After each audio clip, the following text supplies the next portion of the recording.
The first thing we do at Habsida is help you prepare your resume. If you do this on your own, the job search process will likely take you 6 months. If you do it with us, you'll get a job in 2 to 3 months. And resume preparation includes writing the resume itself, as well as adding necessary elements that will appeal to a Korean employer. The next stage we work on is interview preparation. We prepare all RE graduates to know how to answer questions, which questions to ask in during the interview, how to show initiative, where not to show it, and how to respond to difficult questions during the interview process.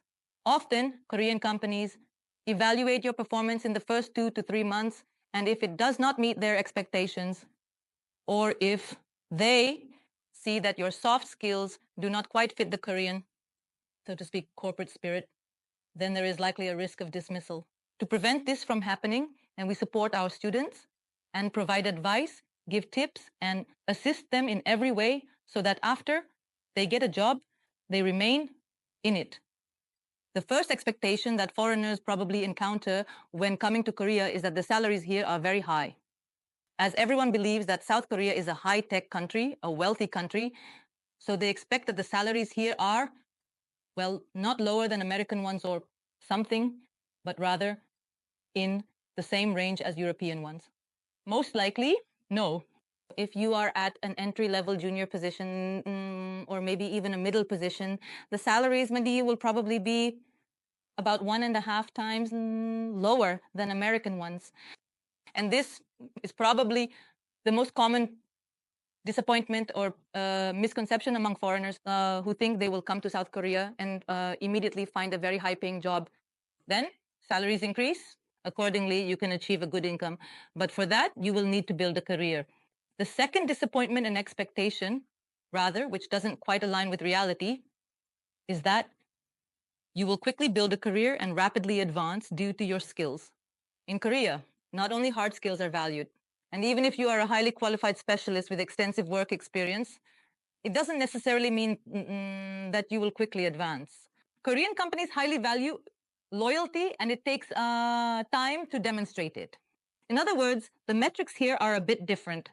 Koreans appreciate it when you spend more time with the company, when you not only work well and demonstrate your skills, but also show that you care about the company's fate. Therefore, hoping that being a highly qualified specialist will lead to rapid advancement is unlikely to happen. You need to be patient and also demonstrate your dedication to the company you work for. The third point we can throw is the misconception about the so-called work-life balance. Yes, in Korea is indeed reaching a new level, and this topic is starting to be discussed here as well. However, many Korean companies still find it quite normal for employees to stay after official working hours, and most likely and quite often these working hours will not be paid. Or, for instance, you might be told that your salary already includes, so to speak, your overtime. What kind of specialists are hired more frequently and willingly? Let's talk about the category of Taehyuk. These are large major corporations. Large major corporations always look at your background, not only professional, but also educational. That is, first and foremost, you must meet the criteria. If we're talking about Korea, you should be a graduate of one of the prestigious universities, at least within Seoul, and have quite a good experience, for example, working not in some small companies, but in, let's say, medium-sized or larger ones. If we are talking about medium-sized businesses, they like to hire specialists who are ready to also take on management responsibilities. That is, those who will also demonstrate some managerial skills and take responsibility for a project. Such specialists are valued because you are required not only to have hard skills, but also the ability to manage a team and take responsibility. Recently, these are the most in-demand elements that employers pay attention to. Be prepared for the company to expect from you not only your skills in your specific profession, but also the ability to work in other related areas. That is, for example, if you are a designer, the company might ask you to work in the field of marketing, or conversely, if you are a marketer, you should already know and have acquired some design skills. As for programming, many companies also want you to be either a full stack developer or to have at the very least knowledge of 2 or 3 languages, and to be able or willing or to demonstrate, so to speak, your readiness to learn and master new ones.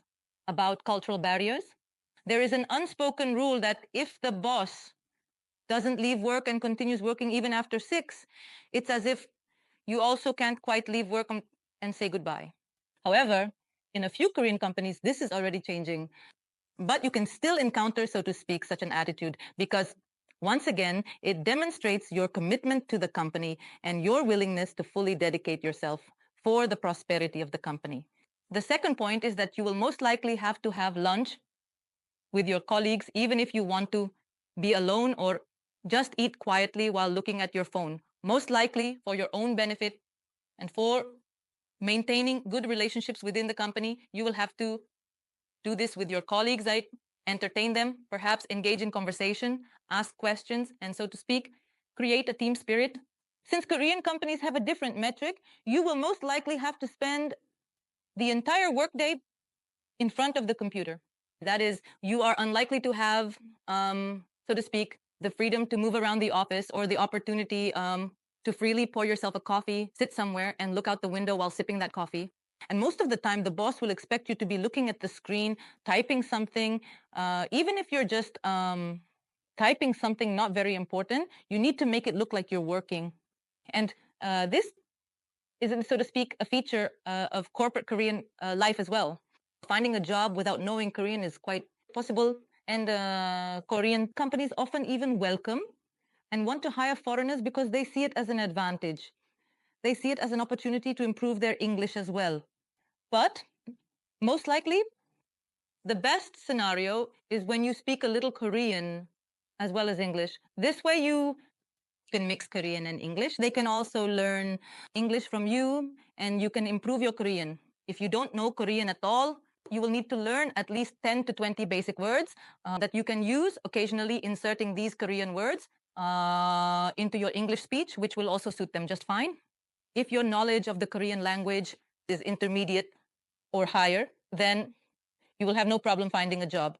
It's not necessary to pass certificates or take exams to demonstrate a high level of Korean. It's enough if you simply show them that you are willing to learn it.